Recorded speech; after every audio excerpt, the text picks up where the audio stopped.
Hi guys, good morning, good afternoon, good evening. तो कैसे हैं आप लोग?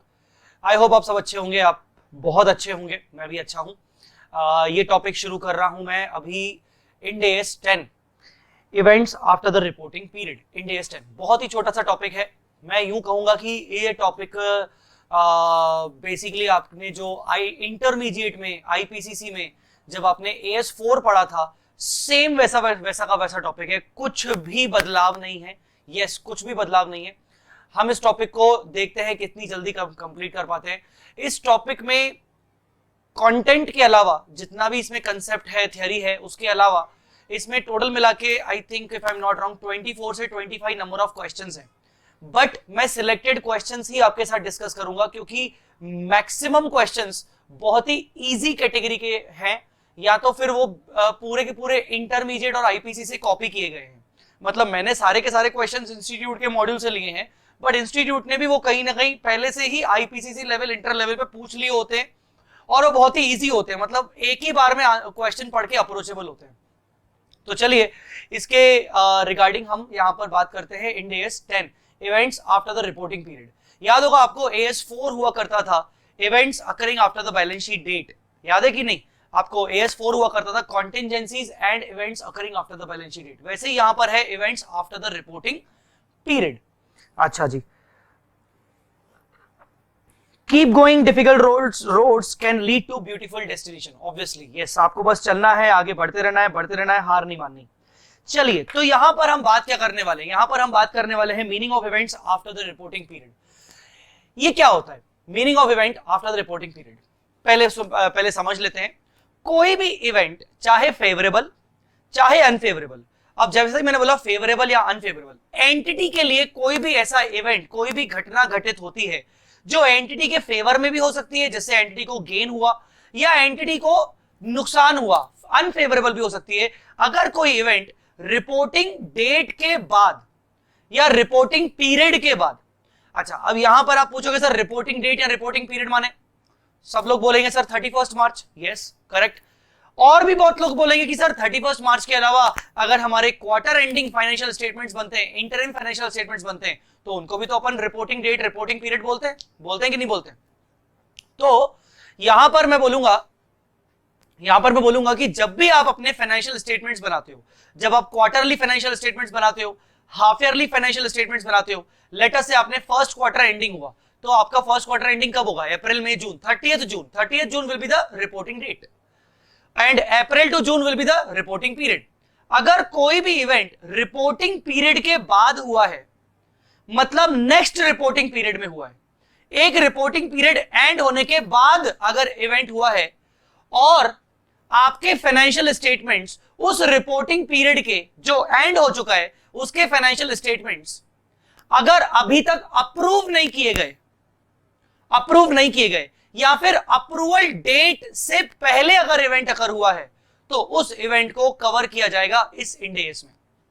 फिर से लेट अस से मैं एक लिस्टेड कंपनी है हमारी, और हम क्वार्टरली फाइनेंशियल स्टेटमेंट्स भी बनाते हैं। तो हमारा फर्स्ट क्वार्टर एंड होता है 30th जून। मान लीजिए 30th जून के बाद लेट अस से 7th ऑफ जुलाई को कोई इवेंट अकर हुआ। क्या इवेंट अकर हुआ? हमारा डेटर इंसॉल्वेंट हो गया, या फिर वेयरहाउस में फायर अकर हुआ, दैट इज द इवेंट। ठीक है ना? Both the events are example of unfavourable.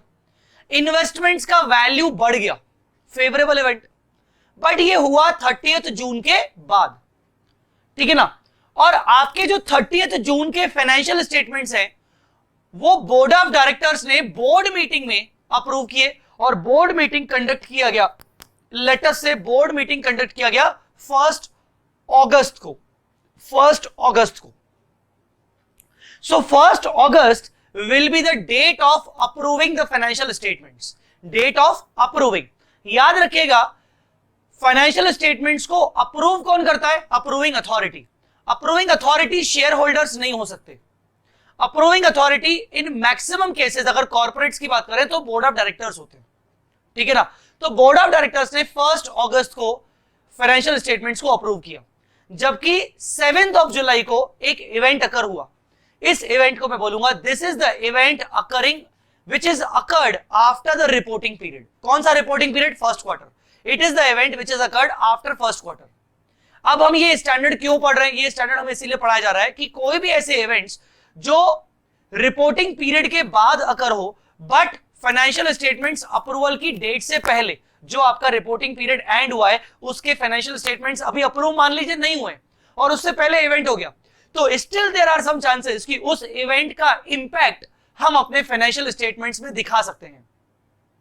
दो तरीके से दिखा सकते हैं, या तो उसकी कोई एडजस्टमेंट एंट्री करके, बैलेंस शीट में उसका इंपैक्ट डाल के, असेट्स लायबिलिटीज में बदलाव करके, या तो फिर जस्ट डिस्क्लोजर करके, जस्ट एक डिस्क्लोजर करके किसी भी तरीके से असेट्स लायबिलिटीज को बिना एडजस्ट किए, बैलेंस शीट में बिना इंपैक्ट दिए, सिर्फ डिस्क्लोजर के रूप में हम स्टिल कर सकते हैं।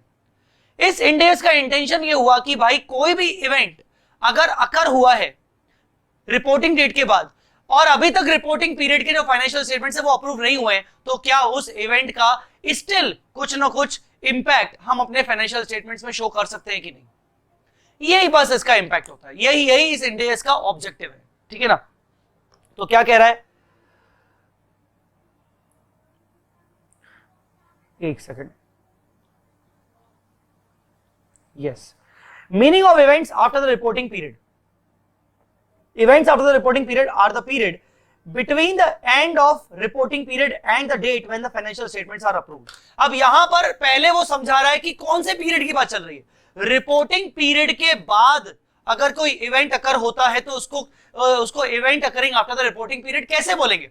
अगर कोई इवेंट रिपोर्टिंग पीरियड के एंड के बाद और उसी रिपोर्टिंग पीरियड के फाइनेंशियल स्टेटमेंट्स के अप्रूवल डेट से पहले अकर होता है तो वो इवेंट कवर हो जाएगा इंड AS 10 में, ठीक है ना।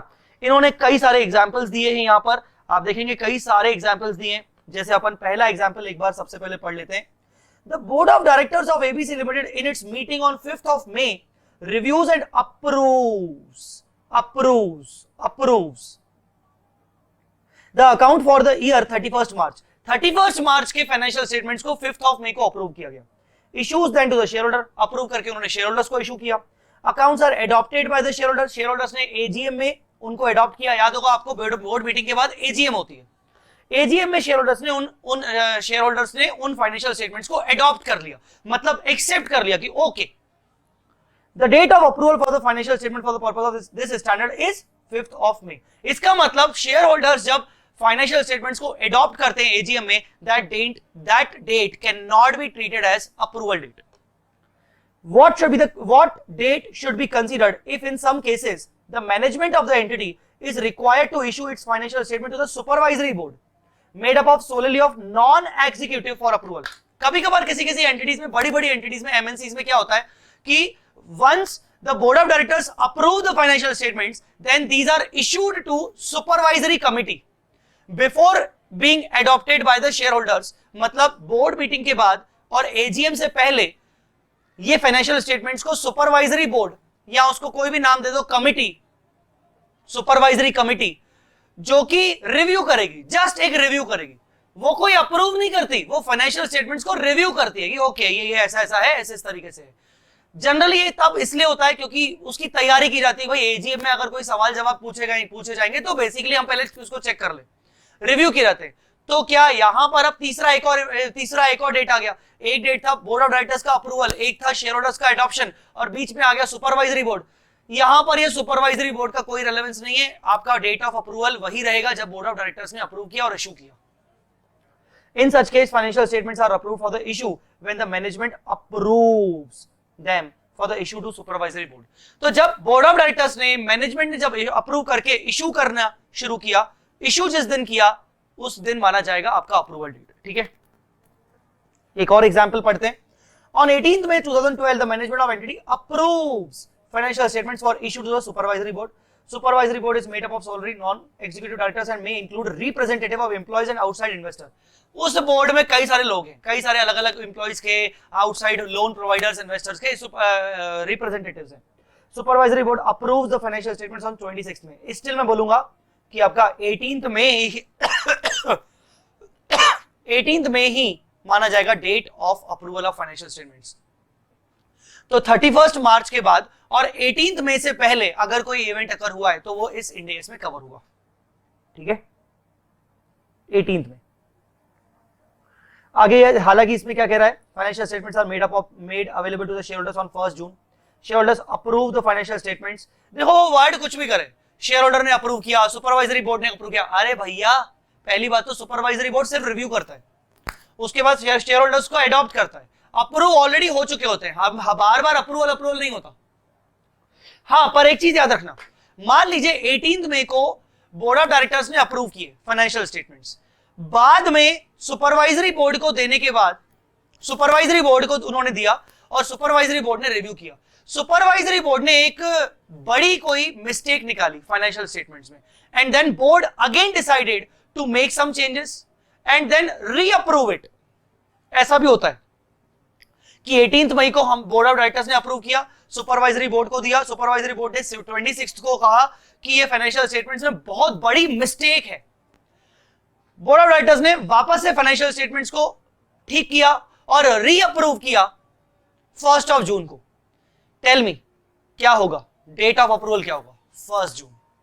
जब फाइनली फाइनेंशियल स्टेटमेंट्स को अप्रूव किया जाए शेयर होल्डर्स के लिए, शेयर होल्डर्स को इश्यू करने के लिए, तब that date will be the approval date.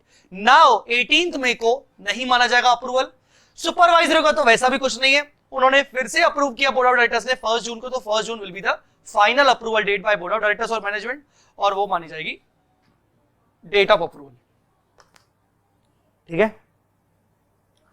The financial year, अब एक और एग्जांपल पढ़ते हैं। Financial year ends on 31 March 7। The company conduct AGM any time before 30 सितंबर, बिल्कुल ठीक। However, company needs to publish the results for the quarter ended 30th June as its interim results, ठीक है।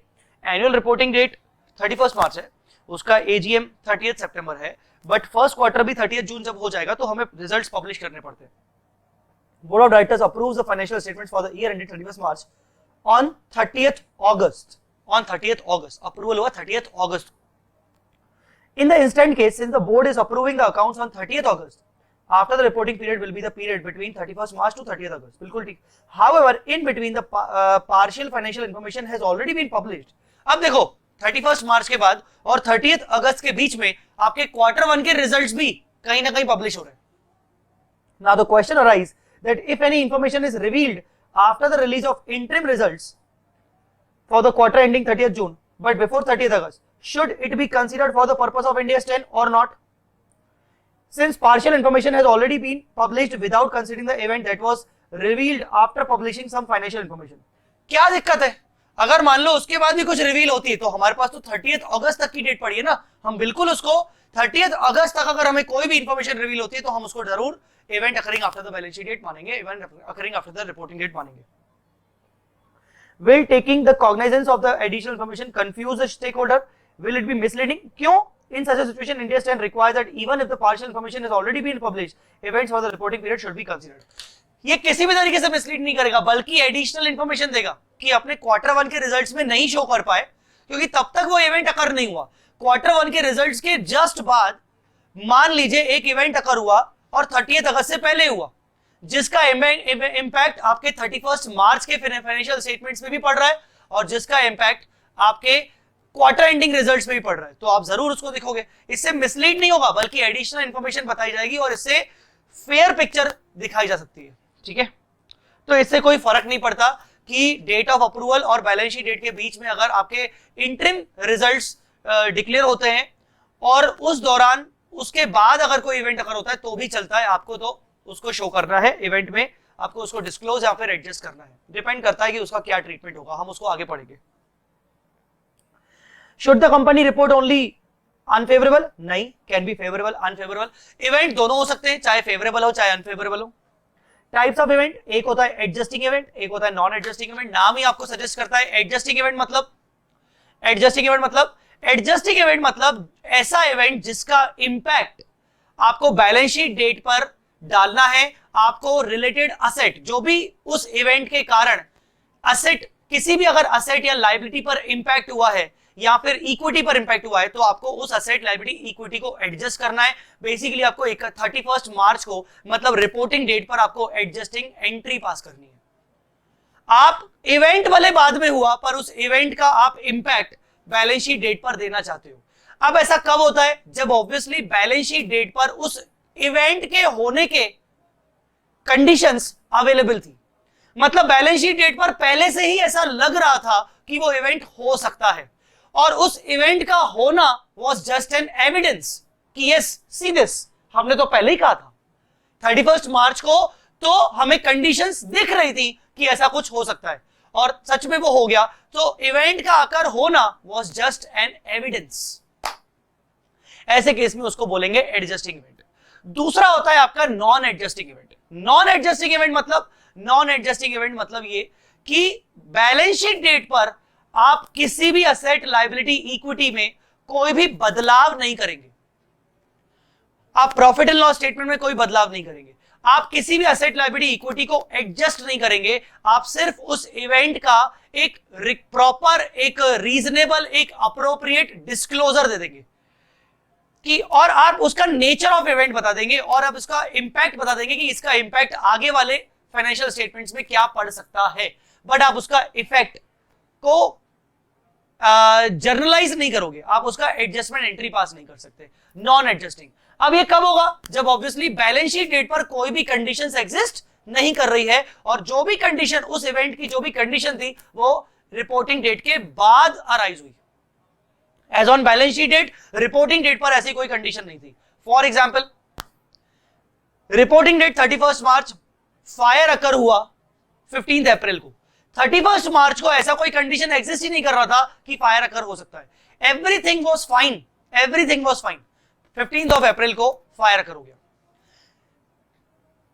एक और एग्जांपल, रिपोर्टिंग डेट के बाद हमारे investments की मार्केट वैल्यू में रिडक्शन हुआ, और अचानक से बहुत बड़ा रिडक्शन हुआ। अचानक से हमारे शेयर्स की वैल्यू गिर गई। हमने मान लीजिए कुछ बड़ी बड़ी कंपनीज के शेयर्स परचेज करके रखे थे, उनके शेयर्स गिर गए, लोअर सर्किट लग गया। 31 मार्च को ऐसा कोई कंडीशन एग्जिस्ट करता होता तो सोचो ना, हम तो पहले से ही उनको सेल कर देते, हम उनको पहले से ही बेच देते। अब ऑब्वियसली हमें पता है कि 31 मार्च को ऐसा कोई कंडीशन एग्जिस्ट नहीं कर रहा है, और उसके बाद ही वो इवेंट हुआ है। मतलब वो कंडीशन जो हुआ है, इवेंट का कंडीशन 31 मार्च को एग्जिस्ट नहीं कर रहा था। इसको मैं बोलूंगा नॉन एडजस्टिंग।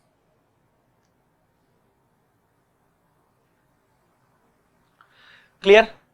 आपको क्या करना है, I am giving you 5 minutes just to read this adjusting event का डेफिनेशन, और कुछ एग्जांपल्स हैं। एग्जांपल्स आपको 2-4 रीड करने हैं, आप जितना रीड कर सके रीड करिए। चलिए,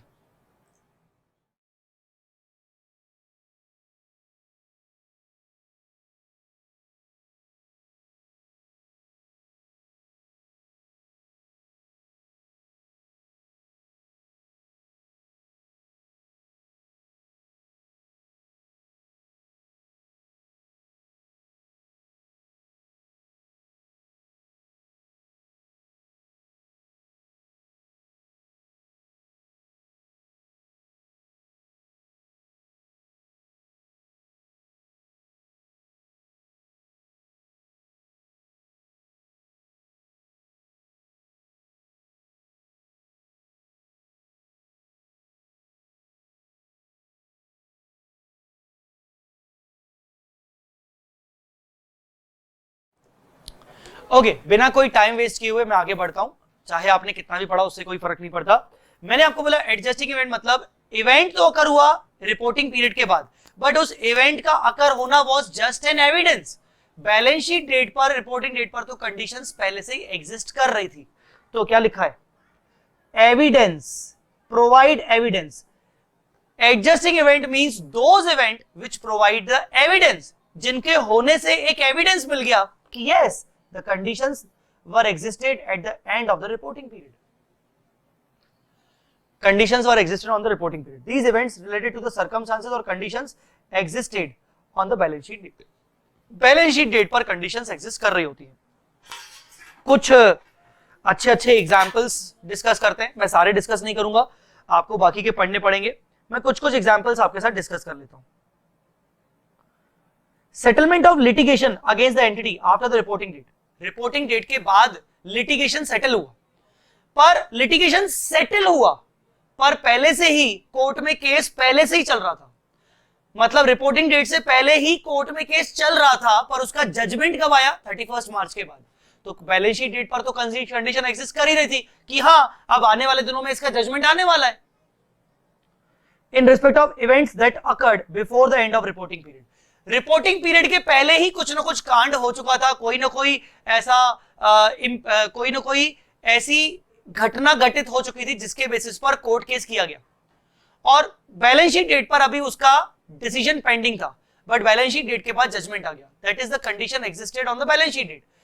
अब जजमेंट आना was just an evidence, may provide evidence of existence and amount of liability at the reporting date। और अगर ऐसा है तो इसका मतलब बैलेंस शीट डेट पर हम कह सकते थे कि बैलेंस शीट डेट पर कंडीशन एग्जिस्ट कर रही थी, मतलब बैलेंस शीट डेट पर अगर हमें लगता था कि हाँ यार केस तो हारने का चल ही रहा था, हम हार भी गए, तो बैलेंस शीट डेट पर कहीं ना कहीं लायबिलिटी एग्जिस्ट कर रही थी। Declaration of bankruptcy by the long outstanding receivable after the reporting date may provide evidence that receivable was impaired। Simple सा है ये, आपने AS4 में इंटर में भी पढ़ा हुआ है, आईपीसीसी में, कि बैलेंस शीट डेट के बाद आपका डेटर जो था वो इंसॉल्वेंट हो गया, ठीक है ना, बैलेंस शीट डेट के बाद। पर बैलेंस शीट डेट पर आपको ये पता था कि आपने उसके ऊपर पहले से ही प्रोविजन बनाए थे डाउटफुल डेट्स के, और आपको लग रहा था कि ये डूब सकता है, तो आपने इसी बेसिस पर अच्छा खासा प्रोविजन बना लिया था, पर बैलेंस शीट डेट के बाद वो बैंकरप्ट हो गया, आपको पैसा सही में डूब गया। तो ये एक आपका कंडीशन जो है वो बैलेंस शीट डेट पर एग्जिस्ट कर रहा था कि यस पैसा डूब सकता है, मुझे लॉस हो सकता है। डिटेक्शन ऑफ फ्रॉड और errors after the reporting date may indicate that financial statements are misstated. ये केस इंटर में भी था, और आपको याद अगर हो तो मैं आपको बता रहा हूं कैसे था। मान लो आपका मार्च एंडिंग फाइनेंशियल स्टेटमेंट्स होता है, जनवरी में कैशियर ने चोरी कर ली, कुछ हो सकता है बच्चों को याद आ रहा हो, जनवरी में कैशियर ने चोरी कर दी कैश की, पर वो चोरी पकड़ाई गई अप्रैल में। कब पकड़ाई गई? अप्रैल में। चोरी कब हो चुकी थी? जनवरी में। मतलब 31 मार्च को कंडीशंस एग्जिस्ट कर रही थी कि कैश आपका कम हो चुका है, कैश चोरी हो चुका है, पर वो चोरी पकड़ाई कब गई? अप्रैल में। तो इवेंट हुआ अप्रैल में, इसका ओरिजिनल इवेंट तो ऑलरेडी जनवरी में हो चुका था, तो 31 मार्च को कंडीशन एग्जिस्ट कर रही थी, तो ये भी आपका एक तरीके से एडजस्टिंग इवेंट है। तो आप बोलोगे कि भैया फ्रॉड हुआ है या एरर हुआ है जो कि डिटेक्ट हुआ है बैलेंस शीट डेट के बाद, पर एक्चुअल फ्रॉड और एरर की जो डेट है वो बैलेंस शीट डेट से पहले है, ठीक है। ये भी मैं आपको एग्जांपल इंड AS 2 में इन्वेंट्री में दे चुका हूं। आपको याद होगा कि एनआरवी कैसे फाइंड आउट करते हैं, बैलेंस शीट, अच्छा कॉस्ट और एनआरवी विचएवर इज लोअर होता है इन्वेंट्री का। तो मैंने आपको बताया था कि एनआरवी फाइंड आउट करने का सबसे बेस्ट तरीका होता है कि बैलेंस शीट डेट के बाद आप ये चेक कर लो कि आपने वो रिलेटेड गुड्स जिनका आप इन्वेंट्री वैल्यूएशन करते हो, आपने वो कितने प्राइस पर बेचे हैं। वैसे भी जब आप इन्वेंट्री का वैल्यूएशन करते हो तो the measurement date of inventory for 31 March is after 31 March. मतलब 31 मार्च की इन्वेंट्री को आप कब मेजर करोगे? जब आप अपने फाइनेंशियल स्टेटमेंट्स को फाइनलाइज कर रहे होगे। फाइनेंशियल स्टेटमेंट्स को आप फाइनलाइज अप्रैल में कर रहे होगे, मई में कर रहे होगे, तो मई के टाइम पे, अप्रैल के टाइम पे जब आप अपने 31 मार्च के क्लोजिंग स्टॉक को मेजर कर रहे हो, कॉस्ट और एनआरवी, तो एनआरवी आप क्या लोगे? आप लोगे यार सबसे बेस्ट एविडेंस है मेरे पास, 31 मार्च को इन्वेंट्री एग्जिस्ट कर रही थी और 31 मार्च के बाद ये इन्वेंट्री किस रेट पर बिकी, अलग अलग डिफरेंट रेट पर बिकी, तो एवरेज रेट क्या है? That will be my NRV, that is the evidence I got. Entity A values its inventory at cost and NRV, whichever is lower. Entity has 10 pieces of item A in its stock at the year end. Each item costs rupees 500. All these items are sold subsequently at 450. The sale of inventory after the reporting period provides evidence about their net realizable value. आपको balance sheet date के बाद जब ये cell हुआ है 450 में, हमें एक एविडेंस मिल गया कि इसका एनआरवी 450 होना चाहिए। तो 31 मार्च को मुझे पता है कि मुझे अपनी इन्वेंट्री को कॉस्ट और एनआरवी whichever is lower पे एस्टिमेट करना है, मेजर करना है, और एनआरवी का मुझे एविडेंस मिल गया कि देखो 31 मार्च के बाद ये इतने बिकी है। तो ये भी आपका एडजस्टिंग इवेंट होता है। तो याद रखिएगा इंड AS 2 में जो हमने पढ़ा था कि एनआरवी फाइंड आउट करने के लिए आप बैलेंस शीट डेट के बाद का सेल प्राइस देखते हो, वही आपके लिए एक एविडेंस है। तो कहीं ना कहीं आप ये एडजस्टिंग इवेंट कर रहे हो। ये डिस्कवरी ऑफ एरर्स में ऑलरेडी अभी आपको बता चुका हूं। The determination after the reporting period of the amount of profit sharing or bonus payments if the entity has present legal or constructive obligation at the end of the reporting. Reporting period पर entity को पता है कि हमें अपने employees को bonus देना ही देना है, ये हमारी लीगल ऑब्लिगेशन है या फिर कंस्ट्रक्टिव एज पर इंडिया 37। याद होगा इंडिया 37 में हमने ये पढ़ा था कि ऑब्लिगेशन दो होती है, एक होती है कॉन्ट्रेक्चुअल मतलब लीगल ऑब्लिगेशन, एक होती है कंस्ट्रक्टिव जो कहीं एक्चुअली लीगल तो नहीं होती पर वो अपने आप बन जाती है, वो बना दी जाती है आपके वर्ड्स से, आपके एक्ट से वो बन जाती है लायबिलिटी। तो कहीं ना कहीं बोनस बैलेंस शीट डेट पर पता है कि हमारा जो साल एंड हो रहा है उसका हमें बोनस देना पड़ेगा, तो that is you have to provide it for adjusting event. Example loss allowance. Loss allowance मतलब एक तरीके से हमने जब फाइनेंशियल इंस्ट्रूमेंट पढ़ा था तो फाइनेंशियल इंस्ट्रूमेंट में हमने पढ़ा था कि फाइनेंशियल एसेट्स का जब आप इंपेयरमेंट करते हो तो इंपेयरमेंट करने में जो लॉस आता है उसको बोलते हैं loss allowance. Loss allowance for expected credit loss, यही तो मेथड यूज होता है फाइनेंशियल इंस्ट्रूमेंट में। In respect of amount due from a customer was recognised at the end of the reporting period in accordance with 109। Subsequent liquidation order on the customer issued before the date of approval for the indicates that nothing could be। अरे यार ये simple है, ये ना बस language इसने tough की है। इंटर में भी होता था कि आपने ईयर एंडिंग पे डेटर के ऊपर प्रोविजन क्रिएट किया। लॉस अलाउंस मतलब प्रोविजन क्रिएट करना, इंपेयर करना, किस बेसिस पे? क्योंकि आपको लगता है कि पैसा डूब सकता है। सब्सिक्वेंटली बैलेंस शीट डेट के बाद इवेंट अकर हो गया और आपको नोटिस मिला कि आपका डेटर भाग चुका है या इंसॉल्वेंट हो चुका है। Definitely this is the condition existed on the balance sheet date. इसके भागना, इसका इंसॉल्वेंट होना जस्ट एन एविडेंस। ये देखो इन्वेंट्री का वापस से एग्जांपल दे रहा है। हाँ, the sale of asset took place in March. मार्च में आपने एसेट सेल कर दी। However actual consideration was determined and collected after March. अरे यार होता है, कई बार होता है कि हमने मार्च में हमारी डील फाइनल हो गई, हमने टोकन मनी भी दे दिया, ठीक है ना, माइट भी शायद पोजीशन भी ले लिया या पोजीशन नहीं भी लिया क्योंकि हो सकता है अंडर कंस्ट्रक्शन प्रॉपर्टी हो, पर डील फाइनलाइज हो गई, ठीक है। और 31 मार्च के बाद एक्चुअल में कंसिडरेशन बाकी का सेटल हुआ या रजिस्ट्री हुआ, तो क्या ये आपका नॉन एडजस्टिंग इवेंट है? नहीं, this is the adjusting event क्योंकि पहले से आपका मेन ओरिजिनल इवेंट 31 मार्च से पहले हो चुका है। सो आप एडजस्टिंग इवेंट में आप ये भी आप समझ सकते हो कि 31 मार्च से पहले या रिपोर्टिंग डेट से पहले आपका एक ओरिजिनल इवेंट पहले हो चुका होगा, उसके कारण ही आपके बैलेंस शीट डेट पर, रिपोर्टिंग डेट पर कंडीशन एग्जिस्ट करती होती है। चलिए, so this was adjusting event. अब आते हैं अपन नॉन एडजस्टिंग इवेंट। आइए इसको पढ़ लीजिए एक बार, इसको एक बार पढ़ लीजिए।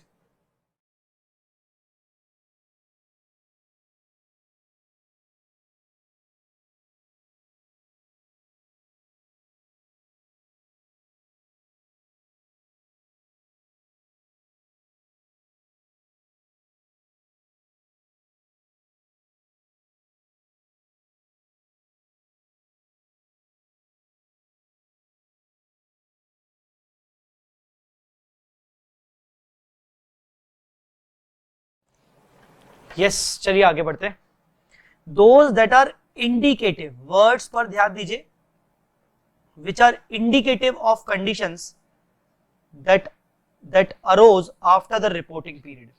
मतलब कंडीशंस 31 मार्च को रिपोर्ट, मैं 31 मार्च बोल रहा हूं एज ए एग्जाम्पल के तौर पर, कंडीशंस 31 मार्च को रिपोर्टिंग डेट पर एग्जिस्ट नहीं कर रही थी, कंडीशंस एग्जिस्ट कर रही थी 31 मार्च के बाद। और इवेंट का होना इज जस्ट एन इंडिकेशन कि देखिए जो कंडीशन अराइज हुई है 31 मार्च के बाद, उस कंडीशन से आपका इवेंट भी अराइज हुआ। तो indicative of conditions that arose after the reporting period. The events not related to the circumstances और conditions existed on balance sheet date. In other words, entirely new events after the balance sheet date are occurred.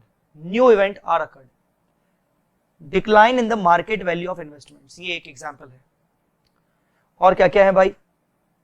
Destruction of assets by the entity by floods occurring after the reporting date does not indicate that assets of the entity were impaired at the end of the reporting period. भाई जब flood आया balance sheet date के बाद, उससे assets destroy हुई। Balance sheet date पर वो assets destroyed नहीं थी।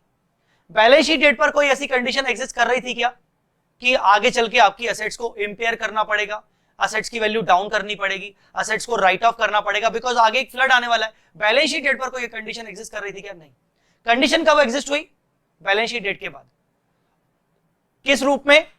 फ्लड के रूप में, जिसके कारण अब हमें अपनी एडजस्टमेंट करना पड़ेगा असेट के ऊपर। पर वो क्या हम बैलेंस शीट डेट पर असेट्स को एडजस्ट करेंगे क्या? नहीं, हम सिर्फ बैलेंस शीट डेट पर डिस्क्लोजर देंगे। इनिशिएशन ऑफ लिटिगेशन, थोड़ी देर पहले हमने पढ़ा था सेटलमेंट ऑफ लिटिगेशन, मतलब लिटिगेशन इनिशिएट हो चुका था बैलेंस शीट डेट से पहले, यहां है लिटिगेशन स्टार्ट हुआ है बैलेंस शीट डेट के बाद। Arising out of the event that occurred after the reporting, कोई फ्रॉड हुआ, कोई इवेंट अकर हुआ बैलेंस शीट डेट के बाद, जिसके कारण एक लिटिगेशन फाइल किया गया। अब फ्रॉड कब हुआ? बैलेंस शीट डेट के बाद, मतलब condition does not existed on balance sheet date. ठीक है, अब बैलेंस शीट डेट के बाद फ्रॉड हुआ, उसके बेसिस पर लिटिगेशन फाइल किया गया। आप पूछ सकते हो सर अगर मान लो फ्रॉड बैलेंस शीट डेट से पहले हुआ होता और लिटिगेशन फाइल किया होगा बैलेंस शीट डेट के बाद, तो हम इसको एडजस्टिंग मान सकते हैं। Decline in the market value of the investments. ठीक है, अकाउंटिंग ट्रीटमेंट क्या है बॉस? सिंपल सी बात है, एडजस्टिंग इवेंट होगा तो आपको बैलेंस शीट डेट पर रिक्वायर्ड एडजस्टमेंट एंट्री पास करना पड़ेगा। If there is a unfavourable event you have to book the loss and related assets and liabilities are need to be adjusted. If there is a favorable event and it is certain favorable event में gain हो रहा है तो क्या मुझे gain की entry पास करनी चाहिए? आपका यहां पर रूल आता है कि सर्टेनिटी है कि नहीं, ठीक है ना, वर्चुअल सर्टेनिटी है कि नहीं। इंडिया 37 में भी हम यही पढ़ते हैं, याद है कि नहीं? 37 यहां पर लग जाएगा क्योंकि फेवरेबल के केस में गेन हो रहा है, और गेन हो रहा है तो आपका प्रॉफिट बुक करना पड़ेगा, और दूसरा इसका इंपैक्ट आपके कहीं ना कहीं असेट पे आएगा।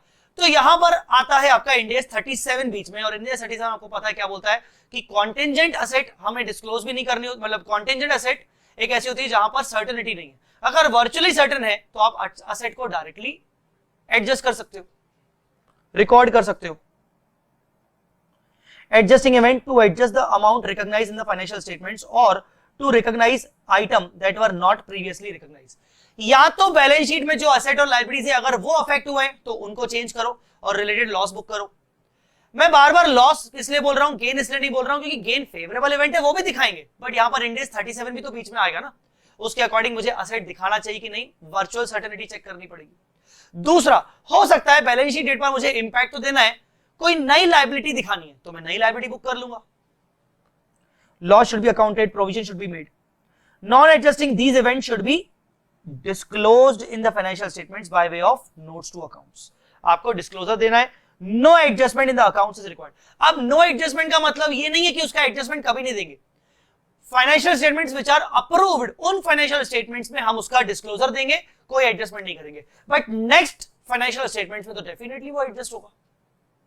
ठीक है गाइस, अंडरस्टूड और नॉट? ये इंडेस बहुत छोटा है, यहां पर सिर्फ हमें अब दो बातें डिस्कस करनी है, डिविडेंड डिक्लेरेशन की और गोइंग कंसर्न की। ठीक है ना, गोइंग कंसर्न का इंपॉर्टेंट ज्यादा है यहाँ पर। डिफरेंस एडजस्टिंग नॉन एडजस्टिंग, एक काम करिए, पहले आप इसको पढ़ लीजिए, पहले आप अभी के अभी इसको रीड कर लीजिए, फिर ऊपर वाला पॉइंट मैं रीड करवाऊंगा कि वो डिक्लेरेशन ऑफ डिविडेंड और गोइंग कंसर्न पर क्या बात की गई है, फिर डायरेक्टली अपन जंप हो जाएंगे क्वेश्चंस पे। ठीक है, तो आप पहले इसको एक बार रीड कर लीजिए, या एक काम करते हैं, छोड़िए आप रीड मत करिए, मैं खुद ही रीड करवा लेता हूं, छोड़ो। क्या होगा? The major difference between the adjusting event non adjusting event are as follows. क्या पूछा जा सकता है क्या? मुझे नहीं लगता। Timing of the event, during और एट द और on the end of the reporting, मतलब जो ओरिजिनल इवेंट हुआ होगा, कंडीशंस एग्जिस्ट कर रही होगी तो उसके बेसिस पे original event definitely financial year में इवेंट अकर हुआ होगा, या eight the end of financial year event occur हुआ होगा, जिसके बेसिस पर कंडीशन एग्जिस्ट कर रही होगी बैलेंस शीट डेट पर। जबकि after the reporting financial year, जबकि यहां पर जो इवेंट अकर हुआ होगा वो रिपोर्टिंग पीरियड के बाद। हम यहां पर बात कर रहे हैं ओरिजिनली, जो ओरिजिनल इवेंट अकर हुआ होगा, जैसे डेटर का insolvency was just an evidence, but इसका मेन इवेंट क्या था? मेन इवेंट ये था कि डेटर के ऊपर हम प्रोविजन क्रिएट कर रहे थे, बिकॉज हमें समझ में आ गया था कि डेटर की फाइनेंशियल पोजीशन डाउन हो रही है, तो फाइनेंशियल पोजीशन डाउन होना was the original event. Legality, there is an evidence, it may be just indicative. Yes, यहां पर अगर हम लीगलिटी के तौर पर जाएं तो ये एक हमारे पास एविडेंस है, इसलिए हम इसका एडजस्टमेंट करते हैं। ये हमारे पास एविडेंस नहीं होता, हमें सिर्फ इंडिकेटर मिलता है, इसीलिए हम इसका कोई एडजस्टमेंट नहीं करते। रीजन यही है। Accounting treatment, adjust the amount of reporting financial statement, do not adjust, just disclose. Disclosure obviously disclosure दोनों में होता है। ठीक है, so this is the thing. Now एक बात बताओ, मैं पहले आपके सामने चीजें रख लेता हूं आपके सामने ताकि पढ़ने में आपको सहूलियत हो। दो बातों पर हमें डिस्कशन करना है, डिविडेंड डिक्लेरेशन और गोइंग कंसर्न। अरे यार बच्चों का खेल है, आपको पहले से भी पता होगा, जब एंटिटी बैलेंस शीट डेट के बाद डिविडेंड डिक्लेयर करती है, बैलेंस शीट डेट के बाद डिविडेंड डिक्लेयर करती है, तो हम उसको नॉन एडजस्टिंग इवेंट मानेंगे हमेशा। क्यों? ये चीजें हमने पहले भी पढ़ी हुई। हमने कंसोलिडेशन बिजनेस कॉम्बिनेशन का चैप्टर किया था, उसमें भी हमने देखा था कि डिविडेंड जब डिक्लेयर होता है तो वो पिछले साल का होता है, ठीक है। अब ये क्यों होता है? सीधी बात है, बैलेंस शीट डेट पर कंडीशन, आपका बैलेंस शीट डेट पर profit was not determined, balance sheet date पर प्रॉफिट वाज नॉट फाइनलाइज्ड कि कितना प्रॉफिट हुआ है। बैलेंस शीट डेट के बाद आपने जब फाइनलाइजेशन ऑफ अकाउंट्स किया, बुक्स ऑफ अकाउंट्स फाइनलाइज हुई, then you got to know कि yes you earn so much of profit. Now what to do? Board of directors ने डिसाइड किया अपनी मीटिंग में कि yes let's propose the dividend. Obviously board meeting में तो balance sheet date के बाद हुआ होगा। सो डिविडेंड का डिक्लेयर होना बैलेंस शीट डेट के बाद, रिपोर्टिंग पीरियड के बाद, इज जस्ट एन इंडिकेटिव कि हाँ देखिए कि बैलेंस शीट डेट पर हमें प्रॉफिट्स थे, indicative, but it was not an evidence क्योंकि फाइनलाइजेशन हुआ ही नहीं था। तो डिविडेंड डिक्लेरेशन को हमेशा हमें नॉन एडजस्टिंग इवेंट मानना है। इसका मतलब क्या हुआ? इसका मतलब बैलेंस शीट डेट पर, मतलब हमें अपने फाइनेंशियल स्टेटमेंट्स में सिर्फ एक कॉन्टिंजेंट लायबिलिटी दिखानी है नोट्स टू अकाउंट्स में कि हमने डिविडेंड डिक्लेयर किया हुआ है, और उसकी रियल एंट्री आपको नेक्स्ट फाइनेंशियल स्टेटमेंट्स में दिखानी पड़ेगी। ये तो था आपका डिविडेंड डिक्लेरेशन का। The second most important thing which is going concern, जिसके ऊपर क्वेश्चंस कुछ पूछे गए हैं, इसी बुक में है, इंस्टीट्यूट ने कुछ क्वेश्चंस बनाए गए हैं, पूछे गए मतलब एग्जाम में नहीं पूछे गए, क्वेश्चंस बनाए गए। गोइंग कंसर्न, ये गोइंग कंसर्न क्या होता है? अगर बैलेंस शीट डेट के बाद कोई ऐसा इवेंट अकर होता है जिसका pure nature non adjusting event ही क्यों ना हो, जो प्योरली नॉन एडजस्टिंग इवेंट क्यों ना हो, बट उस इवेंट के होने से ऐसा इंडिकेशन आता है कि अब हमारा बिजनेस कंटिन्यू करना फॉर गोइंग कंसर्न बेसिस पर, फॉर फोर्सिबल फ्यूचर तक हम अपने बिजनेस को कंटिन्यू नहीं कर पाएंगे, ऐसा हमें इंडिकेटर मिल रहा है उस इवेंट के अकर होने के कारण। नो डाउट वो इवेंट नॉन एडजस्टिंग इवेंट ही होगा, बट उस इवेंट के अकर होने के कारण हमें अपने बिजनेस को कंटिन्यू करने में अब शक हो रहा है। अब we are not sure whether we will be able to continue our business for the foreseeable future. So in that case, that if the going concern assumption is getting disturbed because of the non-adjusting event, exceptionally this non-adjusting event has to be adjusted in the reporting date financial statement, and you have to consider this event as adjusting only, और उसका impact आपको balance sheet में देना पड़ेगा। But आपको पहले ये खुद जज करना है, एंटिटी को ये खुद जज करना है कि क्या इसके कारण हमारे गोइंग कंसर्न पर असर पड़ता है। अगर हम अपने गोइंग कंसर्न को और कंटिन्यू कर पाते हैं अजम्पशन को, दैट मींस हम उसको नॉन एडजस्टिंग का नॉन एडजस्टिंग ही मानेंगे। बट अगर हम गोइंग कंसर्न अजम्पशन अब कंटिन्यू नहीं कर पाएंगे लेना, and it creates a significant doubt, management is having some doubts, significant doubts whether we will be able to continue or not, then only you will have to treat this non-adjusting event as adjusting, और आपको balance sheet date पर उसका impact देना है। ना सिर्फ related asset liability, पूरे के पूरे फाइनेंशियल स्टेटमेंट्स का फंडामेंटल चेंज हो जाएगा। पूरे के पूरे फाइनेंशियल स्टेटमेंट्स में असेट्स को तुम्हें रियलाइजेबल वैल्यू पे लिखना पड़ेगा, लायबिलिटीज को सेटलमेंट वैल्यू पे। अब याद करो तुम हमारा वो लेक्चर जो हमने सबसे स्टार्टिंग में लिया होता है, फ्रेमवर्क वाला, जिसमें हमारे पास एक क्वेश्चन रहता है कि एक ट्रेडर की बैलेंस शीट बनाइए विथ गोइंग कंसर्न और विदाउट गोइंग कंसर्न। तो विदाउट गोइंग कंसर्न के केस में हमें पूरे फाइनेंशियल स्टेटमेंट्स के फंडामेंटल बदलने पड़ते हैं कि भैया अब तो सारे लायबिलिटीज को सेटलमेंट वैल्यू पे दिखाओ, ठीक है ना। जहां पर आप किसी एसेट्स को राइट ऑफ कर रहे थे 5 इयर्स में, अब काय का 5 ईयर, आप तो इमीडिएटली राइट ऑफ करो, मतलब आपके पूरे फंडामेंटल्स बदल जाएंगे। तो जब आप बिना गोइंग कंसर्न के अपने फाइनेंशियल स्टेटमेंट्स बनाते हो तो इक्का दुक्का असेट लायबिलिटी नहीं, पूरे financial statements, profit and loss, balance sheet के फंडामेंटल्स बदल जाएंगे, आपको रीमॉडिफाई करना पड़ेगा अपने फाइनेंशियल स्टेटमेंट्स को। So this is the thing which is important यहां पर, जो मैंने आपको एक अच्छे से एक बार डिस्क्राइब कर दिया। Now what you need to do, आपको एक बार पढ़ना है पूरा का पूरा, ये दोनों टेबल्स पढ़ने हैं, और नीचे का जो टेबल है इंपॉर्टेंट पॉइंट्स टू रिमेंबर, आपको वो भी पढ़ना है, and then we'll discuss it further, ठीक है ना। एक बार पढ़ लीजिए।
यस, चलिए देखें।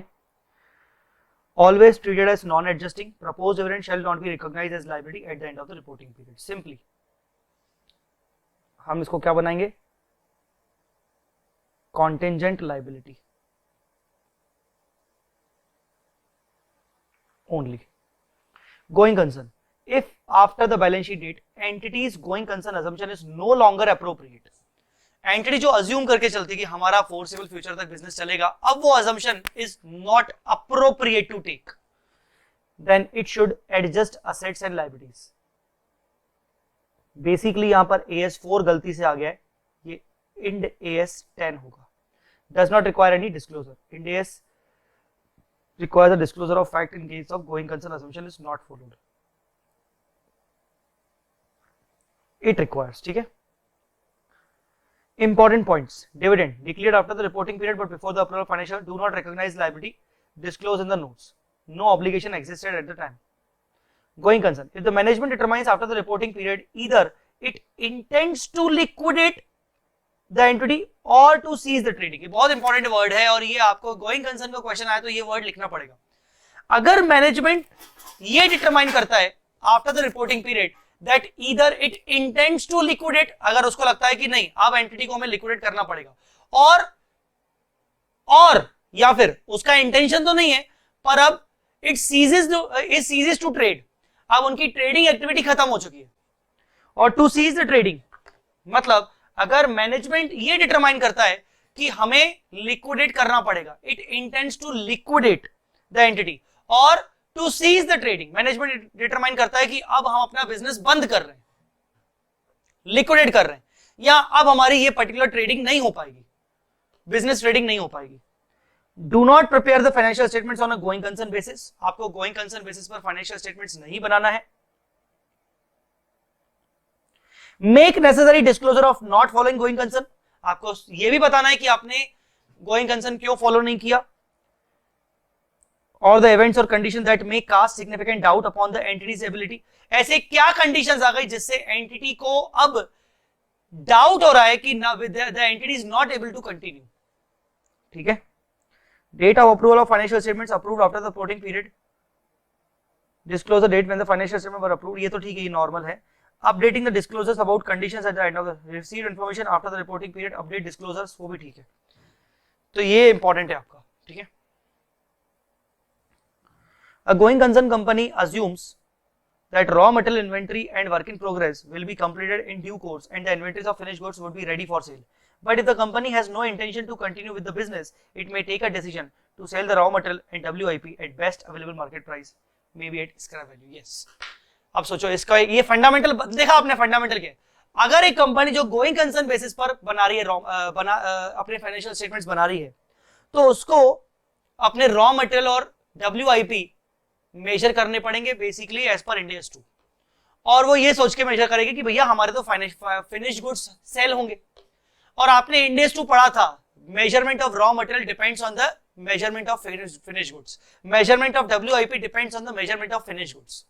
बट अगर एक कोई एंटिटी है जो कि कोई कंसर्न अज्यूम नहीं करती, तो वो तो फिनिश गुड्स बनाएगी नहीं, फिर वो रॉ मटेरियल और WIP को किस पे रिकॉर्ड करेगी? वो रिकॉर्ड करेगी स्क्रैप वैल्यू पे, रियलाइजेबल वैल्यू पे। सिंपल। ठीक है। चलिए, इसी के साथ हमारे ये सब चीजें हो गई हैं। मैं आपको कुछ क्वेश्चंस डिस्कस करवाना चाहूंगा, मैं आपके साथ कुछ क्वेश्चंस डिस्कस करूंगा और अच्छे अच्छे क्वेश्चंस ही डिस्कस करूंगा। मैं आलतू फालतू क्वेश्चन जो बहुत ही सिंपल से हैं वो मैं डिस्कस नहीं करूंगा।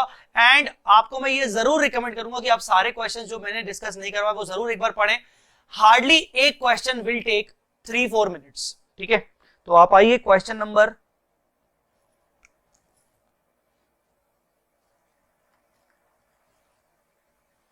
3 पे। मैंने क्वेश्चन नंबर 3 के जैसी एक बात की हुई थी। Board of directors of ABC approved the financial statements for reporting period 11-12, reporting period 11-12, issues on 15 June. ठीक है, 15 जून को इशू किया। Management of ABC discovered a major fraud and decided to reopen the books of accounts. मैंने आपको बताया था ना कि मान लो आपने बुक्स ऑफ अकाउंट्स अप्रूव कर लिए, फाइनेंशियल स्टेटमेंट्स अप्रूव कर लिए, फिर आपने सुपरवाइजरी बोर्ड को रिव्यू करने के लिए दिए, वहां से आपको मालूम पड़ा कि कुछ मेजर फ्रॉड आया है, या कुछ मेजर मिस्टेक आ गई है, ब्लंडर हो गया है फाइनेंशियल स्टेटमेंट बनाते वक्त, तो आपने वापस से आपने फाइनेंशियल स्टेटमेंट्स को रीओपन किया, ठीक किया। The financial statements were subsequently approved by board of directors on 30th जून। अब आप देखोगे तो यहां पर दो अप्रूवल डेट्स है, एक 15th जून, एक 30th जून। तो जो फाइनल अप्रूवल डेट है that will be the date, और उस डेट तक अगर कोई भी इवेंट अगर होता है तो उसको बोलेंगे event after the reporting period. What is the date of the approval? इस केस में 30th जून, ठीक है, इस केस में 30th जून। अंडरस्टूड? ये क्वेश्चन बहुत इजी है, पर चलो ठीक है पढ़ लेते हैं। ये question same to same inter से लिया गया है।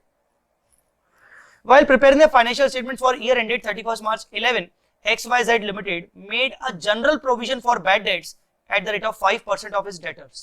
Normally हमने 31st March 2011 के financial statements में 5% का general provision बनाया। In the last week of the February 11, a debtor of rupees 2 lakh had suffered heavy losses due to earthquake. Earthquake के कारण एक debtor को losses हुए। ये क्या हुआ? ये एक ओरिजिनल इवेंट हुआ जिसकी वजह से हमें नुकसान हो सकता है, ऐसा समझ आ रहा है। The loss was not covered by any insurance policy. सीधा सीधा डेटर को नुकसान हुआ है तो हो सकता है डेटर का बिजनेस अब गोइंग कंसर्न बेसिस पे ना बचे। अगर उसका बिजनेस गोइंग कंसर्न बेसिस पे नहीं चलेगा तो बेसिकली वो हमें पे कैसे कर पाएगा? Considering the event of earthquake, XYZ made a provision of 50% of the amount receivable from that debtor. Other debtors के ऊपर तो हम 5% ही बना रहे हैं, बट उस डेटर के ऊपर हमने प्रोविजन 5% से बढ़ा के 50% कर दिया। Conditions existed on reporting date कि हमारा डेटर रीपे शायद ना करे। In April 11 next year, the debtor become bankrupt. This is the event occurring after the balance sheet date. Can XYZ provide for the full loss arising out of the insolvency of debtor in the financial statement? Yes, obviously. ये एक adjusting event हुआ, या तो आप पूरा का पूरा 100% provision बना लीजिए, या तो आप 100% बैड डेट्स बना लीजिए। जनरली कंपनी, मैंने देखा है कई बार कंपनीज में मैंने देखा है, कंपनीज बैड डेट रिकॉर्ड नहीं करती इतनी आसानी से, क्योंकि केस फाइल करने में कंपनी को दिक्कत होती है। अगर कंपनी का पैसा डूब रहा है तो कंपनी ऑब्वियसली चाहेगी कि अगर अच्छा खासा सब्सटेंशियल अमाउंट है तो हम कोर्ट केस फाइल करें, लिटिगेशन करें, और लिटिगेशन में आपको अपने बुक्स ऑफ अकाउंट सबमिट करने पड़ते हैं। और बुक्स ऑफ अकाउंट्स में अगर आप ये दिखा चुके हो कि बैड डेट है, बैड डेट्स हैं, तो फिर कोर्ट बोलेगा आप तो मान चुके हो। मतलब एक तरीके से होता है ना एक्सेप्टेंस कि हाँ आपका तो ये मान चुके हो डेटर बैड डेट्स है। सो बेसिकली यहां पर कंपनी 100% प्रोविजन क्रिएट करना बेटर रहेगा instead of creating bad debts. Would the answer be different if the earthquake had taken place after 31st March and therefore XYZ did not make any? हाँ बिल्कुल, अगर earthquake फरवरी में ना आके मार्च के बाद आता, मतलब रिपोर्टिंग डेट के बाद आता, तो ओरिजिनल इवेंट तो रिपोर्टिंग डेट के बाद हुआ है, तो बैलेंस शीट डेट पर तो कोई कंडीशंस एग्जिस्ट ही नहीं हुई है। ओरिजिनल इवेंट ही बैलेंस शीट डेट के बाद हुआ है। अब हमें बैलेंस शीट डेट पे ये थोड़ी पता था कि भैया अर्थक्वेक आएगा जिससे हमारे डेटर्स के ऊपर गोइंग कंसर्न इफेक्ट हो जाएगा और उसका बिजनेस बंद हो जाएगा, जिससे वो बैंकरप्ट हो जाएगा। ऐसा तो कुछ हुआ ही नहीं। तो this is non adjusting event. ठीक है, क्लियर? तो पहले केस में 100% प्रोविजन हमें बनाना चाहिए, दूसरे केस में हमें सिर्फ डिस्क्लोजर देना चाहिए। डिस्क्लोजर के रूप में हमें क्या क्या देना चाहिए ये भी लिखा हुआ है।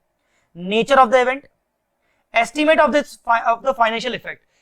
एस्टीमेट डिस्क्लोजर में बता देंगे कि हमें लगता है कि पूरे 2 लाख रुपीस डूब सकते हैं, या हमें लगता है कि 1 लाख रुपीस डूब सकते हैं। ठीक है ना, या statement that such an estimate can not be made, या फिर आप बता दीजिए कि हम एस्टीमेट नहीं कर पा रहे कितना डूबेगा। ठीक है,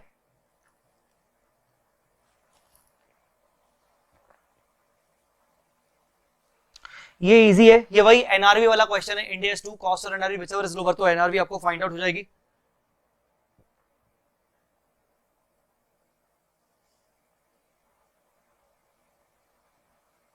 ये भी इजी है, वो मशीन खरीद ली बैलेंस शीट डेट से पहले और सप्लायर ने हमें बिल नहीं दिया, तो बिल बाद में दिया, तो क्या करना चाहिए हमें? वो लायबिलिटी बैलेंस शीट डेट पे बुक करनी चाहिए। ऑब्वियसली भाई सब्सटेंस और लीगल फॉर्म भी कहता है यहां पर। तो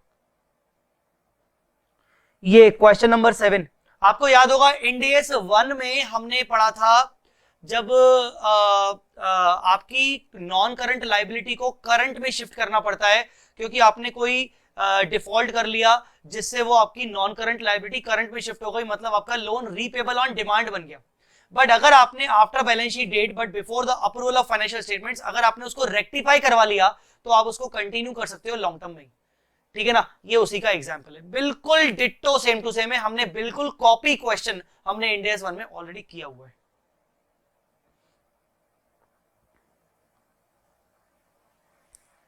हाँ ये क्वेश्चन अच्छा है, इसको एक बार पढ़ लीजिए, ये क्वेश्चन अच्छा है।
हाँ जी, क्या कह रहा है, पढ़ते हैं। Company XYZ was formed to secure the tenders floated by telecom company for publication of telephone directories। देखिए टेलीकॉम कंपनीज को अपनी टेलीफोन डायरेक्टरीज पब्लिश, पुराने जमाने की बातें कर रहा है, अब कौन टेलीफोन डायरेक्टरीज पब्लिश करता है, पर चलो ठीक है। तो टेलीकॉम कंपनी को अपनी टेलीफोन डायरेक्टरीज पब्लिश करनी पड़ती है हर एरिया के लिए, हर सर्किल के लिए, हर सिटी के लिए। तो एक कंपनी है वो टेंडर्स लेती है कि भाई हम आपको डायरेक्टरी पब्लिश करके देंगे। It bagged the tender for publishing directories for Pune circle. इसको 5 इयर्स का टेंडर मिल गया पुणे सर्किल की डायरेक्टरी पब्लिश करने के लिए, ठीक है। It has made profit in 2011, 12, 12, 13, 13, 14, 14, 15। 4 साल इसने लगातार प्रॉफिट अर्न किया, 5 साल का एग्रीमेंट था। It bid in tenders for publication of directories for the other cities. अब इसने और नए अलग अलग सिटीज के लिए टेंडर लगाया, Nagpur, Nashik, Mumbai, Hyderabad. But as per the results declared on 23 April 15, जो कि इसका कहीं ना कहीं आखिरी साल है, जो पुणे से इसको कॉन्ट्रैक्ट मिला है उसका 5 साल का कॉन्ट्रैक्ट है, लाइक राइट। तो this is the last year, and इस लास्ट ईयर में इसने और नए टेंडर के लिए अप्लाई किया, ठीक है। और टेंडर्स के रिजल्ट डिक्लेयर हुए, the company failed to bag any of these. Company को एक भी टेंडर नहीं मिला। ऊपर से साला जो पुणे वाला टेंडर है उसका लास्ट ईयर चल रहा है। Oh my God. Its only activity till date is publication of Pune directory. The contract for publication of directory for Pune will expire in 31st December. और ये कॉन्ट्रैक्ट भी करंट ईयर में expire होने वाला है। Oh my God. इसके बाद हमारे पास कोई और हाथ में काम नहीं है, हमारे पास और हाथ में कोई काम नहीं है, और हमने जो दूसरे टेंडर्स के लिए अप्लाई किया था वो हमें मिले नहीं है। गोइंग कंसर्न assumption लेना अप्रोप्रिएट होगा कि नहीं होगा। If it creates significant doubt and if the management determines that it intends to cease the trading or it intends to liquidate the entity, then आप financial statements going concern basis पे नहीं बनाएंगे। The financial statement for the financial year 14-15, that is मतलब 4th year के end पे, has been approved by the directors on 10th July. Whether it is appropriate to अच्छा 10th जुलाई को, जबकि result कब डिक्लेयर हुआ? 23 अप्रैल को। तो 23 अप्रैल को रिजल्ट डिक्लेयर हो चुका है, टेंडर अभी नहीं मिला, और 10 जुलाई को अप्रूवल हुआ है। तो ये event occurring after the balance sheet date है, जिसके कारण अच्छा बैलेंस शीट डेट पर कोई इवेंट एग्जिस्ट नहीं कर रहा था, कंडीशन एग्जिस्ट नहीं कर रही थी, बट ये एक गोइंग कंसर्न अजम्पशन आपका, it is no longer to take, it is not appropriate to take going concern assumption, no longer appropriate to take going concern assumption। तो यहां पर आपका आंसर क्या रहेगा? आपका आंसर ये रहेगा कि देखिए यहां पर ना, अच्छा हमेशा अपने आंसर को ऐसे केसेस में स्ट्रेट अवे मत डालो, आप यहां पर 2 सिचुएशंस दिखाओगे कि अगर मैनेजमेंट को सिग्निफिकेंट डाउट होता है टू कंटिन्यू द बिजनेस, क्योंकि this is the 5th year और उनका कॉन्ट्रैक्ट एक्सपायर हो रहा है, and if the management intends to determine, after the balance sheet अगर if the management if word लगाना जरूरी है, if the management management determines that it intends to liquidate the entity or cease trading, then no financial statement shall be prepared with as per the going concern assumption. ठीक है ना? और आपको ऐसे case में फंडामेंटल चेंजेस करने पड़ेंगे अपने फाइनेंशियल स्टेटमेंट्स में, लायबिलिटीज को सेटलमेंट वैल्यू पे दिखाना पड़ेगा, असेट्स को रियलाइजेबल वैल्यू पे दिखाना पड़ेगा. But if the management determines that it does not intend to liquidate and does not intend to cease the trading, it will continue to prepare the financial statements as per going concern basis, because and management के पास और भी कई chances आने वाले हैं. मान लो जहां पर कम दिख रहा है तो आप गोइंग कंसर्न assumption को बनाओगे, बट हाँ यहां पर प्राइमा फेसी दिख रहा है कि यस आपके financial statements going concern basis पे नहीं बनेंगे. तो आप आंसर पढ़ लीजिएगा, आपका आंसर यही रहेगा.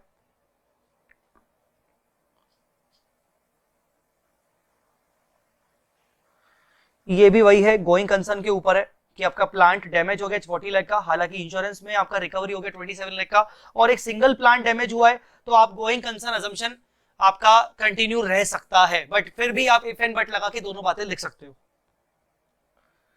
डिविडेंड डिक्लेयर हुआ है 15 जुलाई को, क्वार्टर एंडिंग 1 रिजल्ट हुए हैं 30 जून को, better than expected financial statements approve हुए 20 जुलाई को. कोई दिक्कत नहीं, डिविडेंड डिक्लेयर हुआ है 15 जुलाई को, भले फाइनेंशियल स्टेटमेंट बाद में अप्रूव हुए, बट आप इस डिविडेंड को कॉन्टेंजेंट लायबिलिटी दिखाएंगे ईयर एंडिंग 2011-12 में. आपको 12-13 में ही इसकी फाइनेंशियल इसकी अकाउंटिंग करनी पड़ेगी.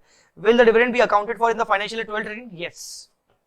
ठीक है, चलिए तो एक काम करिए, तब तक आप वापस से इसका आंसर एक बार पढ़ लीजिए. अगर आपको आंसर में ना समझ में आए तो आप मुझसे डाउट पूछ सकते हैं व्हाट्सएप पे.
चलिए आगे बढ़ते हैं.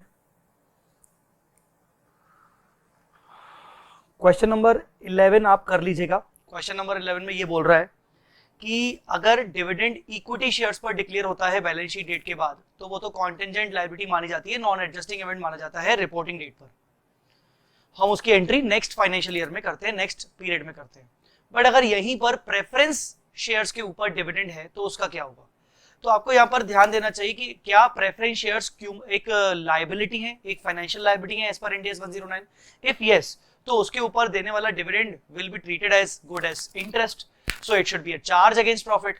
And if it is a charge against profit then definitely ये एडजस्टिंग इवेंट है, भले वो डिक्लेयर हुआ है बैलेंस शीट डेट के बाद, आपको बैलेंस शीट डेट पर उसका प्रोविजन क्रिएट करना चाहिए. तो ये उसी के ऊपर क्वेश्चन है. क्वेश्चन नंबर 12 में कुछ खास पॉइंट है नहीं, हो जाएगा आपसे होमवर्क. क्वेश्चन नंबर 13 में भी कुछ खास पॉइंट नहीं है, हो जाएगा आपसे. ये वही है, वो बोल रहा है कि भाई बैलेंस शीट डेट के बाद लैपटॉप्स की मार्केट वैल्यू कम हो गई, सेल्स वैल्यू कम हो गई, तो इससे एनआरवी कॉस्ट से नीचे आ रहा है. हम एनआरवी लेना नहीं चाहते. अरे भाई लेना पड़ेगा, इंड AS 2 के अकॉर्डिंग कॉस्ट और एनआरवी व्हिचएवर इज लोअर करना पड़ेगा, और ये एडजस्टिंग इवेंट माना जाएगा. हाँ 14 पे आइए. ABC Limited is in a legal suit with GST department. Company gets a court order in its favor on 15th April. Company का GST डिपार्टमेंट के साथ एक कोर्ट केस चल रहा है कोर्ट ने कंपनी के फेवर में ऑर्डर दिया 15 ऑफ अप्रैल को और फेवर में दिया, ठीक है, which resulted into reducing the tax liability, ठीक है। The financial statements 1-2 were approved by board of directors on 15th May। 15th May को financial statements अप्रूव है, जबकि ऑर्डर आ चुका है 15 अप्रैल को। क्या करना चाहिए? Management has not considered the effect of transaction as event is favorable. Company's view is that favorable event after reporting date should not be considered as it would hamper the realization concept of accounting. Comment in view of lights of India's time। देखिए यहां पर company एक point पे तो बिल्कुल गलत है, favourable events को भी कंसीडर करना चाहिए, बट हाँ साथ साथ आपको कॉन्टिंजेंट असेट को भी ध्यान में रखना है। आपको यह देखना है कि क्या कॉन्टिंजेंट असेट तो नहीं है। डेफिनेटली बैलेंस शीट डेट पर कंडीशंस एग्जिस्ट कर रही थी क्योंकि कोर्ट केस चल रहा था, वो तो नो डाउट एट ऑल ये एडजस्टिंग इवेंट होना चाहिए। बट पैसा मिलना या ऑर्डर आना was an event, was a resulting event जिससे ये प्रूव हो गया कि yes now I will get my refund, मुझे पैसा वापस मिलेगा, I will get the recovery। But ये प्रूव कब हुआ? बैलेंस शीट डेट के बाद। As on balance sheet date, it may be treated as contingent asset. So it may again, although it is a adjusting event, favorable one, ठीक है ना, but it में again will create a one point कि यहां पर balance sheet date पर contingent asset है। अगर मान लो बैलेंस शीट डेट पर लग रहा था कि नहीं 100% ये हमें मिल ही जाएगा तो ठीक है, अदरवाइज कोर्ट केस के कंफर्म होने के बाद ही हमें लग रहा है कि हाँ पैसा मिलेगा, उससे पहले कंफर्म नहीं था, तो आप इसको कॉन्टिंजेंट असेट की तरह दिखा सकते हो, ठीक है। इस पे आइए, क्वेश्चन नंबर 15 पे आइए। ये क्वेश्चन नंबर 15 इतना पुराना क्वेश्चन है, ये मेरे स्टूडेंट के मैं जब स्टूडेंट था, इवन जब मैं क्या छोड़ो मतलब मेरे से भी शायद कोई 6-8 साल सुपर सीनियर होगा मेरा, उसके टाइम का ये क्वेश्चन है, ये चलता आ रहा है। क्या है? XY Limited had taken a large sized civil construction contract for the public sector undertaking valued at 200 crores। हमने एक कंस्ट्रक्शन कॉन्ट्रैक्ट लिया 200 करोड़ का वैल्यूएशन का। Execution of the project started in 11-12 and continued in the next financial year also. During the course of execution of work on 29th May, मतलब next year 29 May, the company found, यहां से important है, company found while raising the foundation work it had made a Rocky surface. ये question Rocky surface के नाम से famous है। And cost of construction would go up by extra amount of 50 crore. हुआ क्या? फर्स्ट ईयर का construction हमने किया, सेकेंड ईयर जब स्टार्ट हुआ तो 29 मई को जब हम फाउंडेशन वर्क कर रहे थे तो हमें नीचे रॉकी सरफेस मिला, जिसका हमने एक्सपेक्टेशन नहीं किया था, हमने प्रेडिक्ट नहीं किया था। हमने तो कोट जो किया है प्रोजेक्ट में 200 करोड़ का कोट किया है। अब ये रॉकी सरफेस हमारे सर पे आ गई चीज, अगर हम इसको हटाने बैठे तो हमें 50 करोड़ का एक्सपेंडिचर होगा और इसके बिना कंस्ट्रक्शन कंप्लीट भी नहीं हो सकता। आगे कह रहा है which would not be recoverable from the contractee as per the terms of the contract, और हमें पता है कि ये कॉन्ट्रैक्ट की टर्म्स के अकॉर्डिंग ये रिकवरेबल भी नहीं है। बाप रे बाप। The companies financial year ending on 31st March, financial statements were considered and approved by board of directors on 15 जून। अब देखिए 15 जून को अप्रूव हुआ, जबकि हमें रॉकी सरफेस मिला 29 मई को, मतलब ये event after the reporting date तो है। क्या ये एडजस्टिंग इवेंट है? डेफिनेटली एडजस्टिंग इवेंट है। क्यों भाई? रॉकी सरफेस तो पहले से ही एग्जिस्ट कर रहा था बैलेंस शीट डेट पे तो कंडीशन एग्जिस्ट कर रही थी, हमें नहीं पता था। हमें कब मालूम पड़ा? 29 मई को। जैसे फ्रॉड आपका पहले से ही हो चुका है पर हमें मालूम पड़ता है बाद में, तो वैसे ही रॉकी सरफेस का होना पहले से ही एग्जिस्ट कर रहा था बैलेंस शीट डेट से पहले। क्या पता अगर हम काम को तेजी से करते तो हमें ये पहले से ही बैलेंस शीट डेट के पहले ही मालूम पड़ जाता। बिल्कुल, है ना? ऐसा तो है नहीं कि बैलेंस शीट डेट के बाद अचानक से भगवान ने ऊपर से रॉकी सरफेस बना दिया होगा, ऐसा तो हुआ नहीं होगा। रॉकी सरफेस तो पहले से ही बना हुआ होगा। सो ये एडजस्टिंग इवेंट है। अब हमें क्या करना चाहिए? हमें पता है कि रिकवरेबल नहीं है। हमें क्या करना चाहिए? हमें पता है कि रिकवरेबल नहीं है, तो हम अच्छा यहां पर इंडेस 115 भी लग सकता है। 115 revenue from contracts with customer. कहीं ना कहीं आप अपने रेवेन्यू जो 200 आपने एक्सपेक्ट किया है, अब आपकी ट्रांजैक्शन प्राइस को आपको एडजस्ट करना चाहिए। तो आप एक तो अपना आंसर 115 के अकॉर्डिंग भी दोगे कि आपकी transaction price need to be adjusted, पहली बात तो।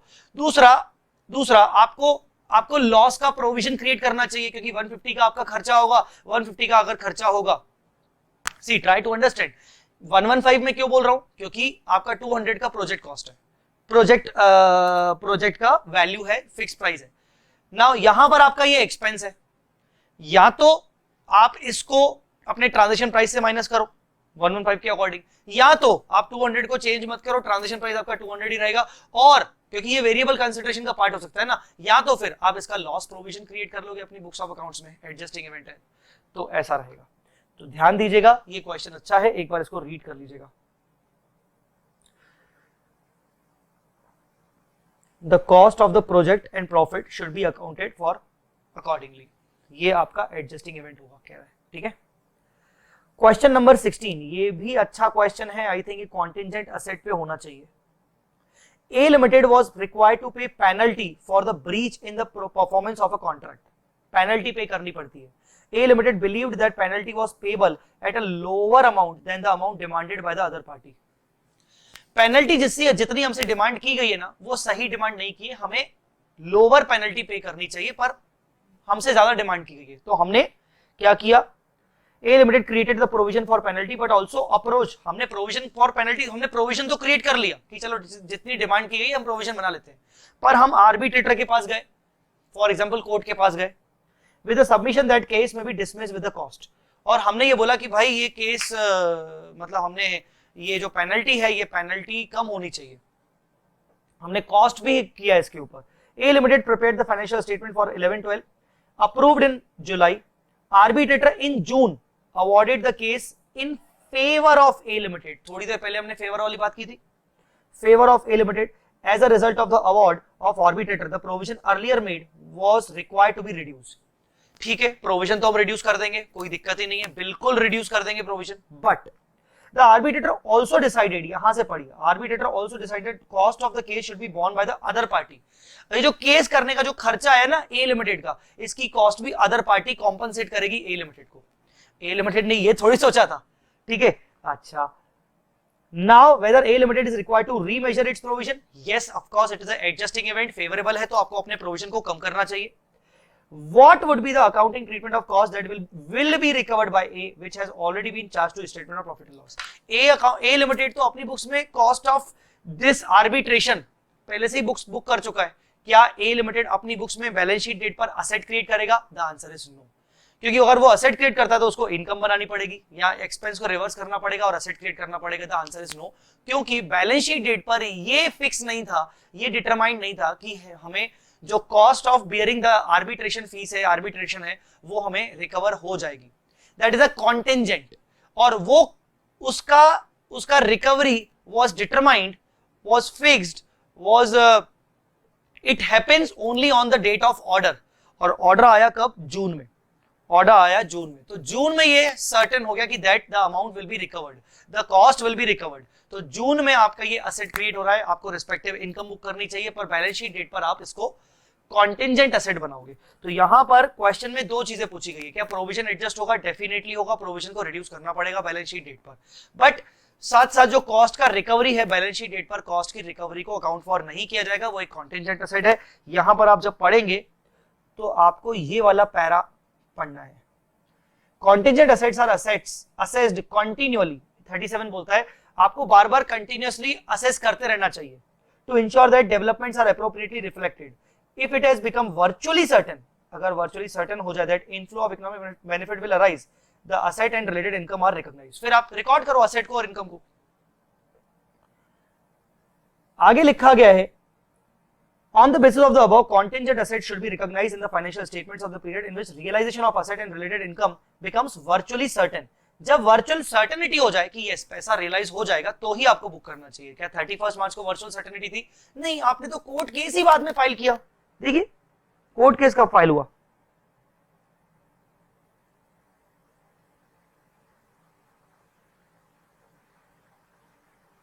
कोर्ट केस अभी डेट नहीं बताई, बट ये बोल रहा है कि हमने प्रोविजन बना के कोर्ट केस कर लिया था, ठीक है। तो ultimately as on balance sheet date it was not virtually certain कि हमें कॉस्ट रिकवर हो जाएगी। Accordingly the recovery of cost should be recognised in the financial year, next financial year, ठीक है। तो यहाँ पर कॉन्टिंजेंट असेट वाला पॉइंट भी आ रहा है, इंड एस 37 भी आ रहा है, तो ये जरूरी है 16 नंबर पढ़ना आपके लिए। आई थिंक 17th नंबर में भी कुछ ऐसा ही है, 17th नंबर भी ऐसा ही है सिमिलर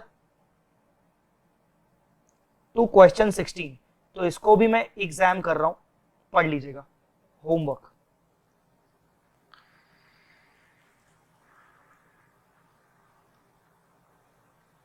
18th पे आइए, XYZ Limited sells goods to the customer with a promise to give discount of 5% on the list price of the goods provided that payments are received from the customer within 15 days। हमने customer को promise किया कि हम आपको 5% discount देंगे अगर आप हमें पेमेंट विद इन 15 डेज कर दोगे तो। XYZ Limited sold goods 15 lakhs to ABC between 17 March to 31st March। ABC paid the dues by 15th April with respect to sales made।